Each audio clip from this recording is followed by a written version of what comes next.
ഇതിനൊക്കെ ഇത്രയും ഈ ബുക്കുകളിൽ പഠിക്കേണ്ട ആവശ്യമുണ്ടോ? ഭയങ്കര തിയറി ഭയങ്കര ആവശ്യമുണ്ടോ? ഈ സാർമാര് പറയുന്ന സാധനം തന്നെ തിയറിയില് ഈ സാർമാർ പറയുന്ന സാധനം തന്നെ നമ്മളെ മനസ്സിൽ കയറിയിട്ടുണ്ട്. നമ്മളൊരു സാധനത്തിനെ ഫോക്കസ് ചെയ്യുന്നുണ്ടെങ്കിൽ പിന്നെ അതിനെ കുറിച്ച് നമ്മൾ അറിഞ്ഞാൽ മാത്രം പോരെ, വേറൊരു സാധനത്തിനെ കുറിച്ച് നമ്മൾ ആലോചിക്കണ്ടല്ലോ. അപ്പൊ നമുക്ക് ഡിഗ്രി ആയതിന്റെ പേരിൽ തന്നെ നമുക്കൊരു IT പോളിടെക്നിക് പോലെ ഒരു സബ്ജക്റ്റുമ്പോൾ മാത്രം ഫോക്കസ് ചെയ്തിട്ട് പഠിക്കാൻ പറ്റില്ല, എല്ലാ സബ്ജക്റ്റും പഠിക്കാൻ വേണം.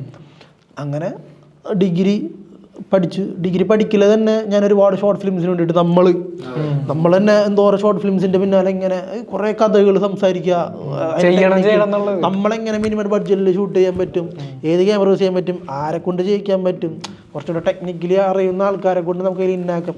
ഫ്ലോപ്പ് ആയിട്ടുണ്ട്, ഇഷ്ടംപോലെ ഫ്ലോപ്പ് ആയിട്ടുണ്ട്. എൻ്റെ ശരിക്കും പറഞ്ഞാൽ ഞാൻ ആദ്യം ഡയറക്റ്റ് ചെയ്യാനിരുന്ന ഷോർട്ട് ഫിലിം വരെ ഷൂട്ട് ചെയ്തെങ്കിൽ 3-4 ദിവസം ബ്രേക്ക് ചെയ്തിട്ടുണ്ട്. നിങ്ങൾക്കൊക്കെ നല്ലപോലെ അറിയാലോ. എന്നിട്ടും ഞാനതിനെ ഓവർകം ചെയ്ത് ഓരോ ദിവസം കൂടുന്നോറും ഞാൻ ആ സ്ട്രഗിളിങ് എടുത്ത് ഡിഗ്രി കഴിഞ്ഞ് കറക്റ്റ് ടൈമിൽ എന്താ വെച്ചാൽ ഞാനൊരു VFX അക്കാഡമിയിൽ പോയി. ഓക്കെ, നമുക്ക് ഇനിയൊരു അനിമേഷൻ VFX പഠിക്കാം, കാരണം ഇനിയുള്ള യുഗം അതാണ്, പക്ഷെ ഇരുന്ന് വർക്ക് ചെയ്യുന്ന ഫ്യൂച്ചർ അതാണ് എന്നുള്ള ചിന്തയിലേക്ക് വന്ന സമയത്ത് ഓക്കെ അല്ല. കാരണം ഇത് നമുക്ക് സെറ്റാവുന്നില്ല. കാരണം എന്താ വെച്ചാൽ നമ്മൾ ഫോട്ടോഗ്രാഫി ചെയ്യുന്നു, സിനിമോഗ്രാഫിനെ കുറിച്ച് സെർച്ച് ചെയ്യുന്നു, നമ്മളൊരു സ്റ്റുഡിയോയുടെ അകത്തിരുന്ന് വർക്ക് ചെയ്യേണ്ട ഒരാളാണോ?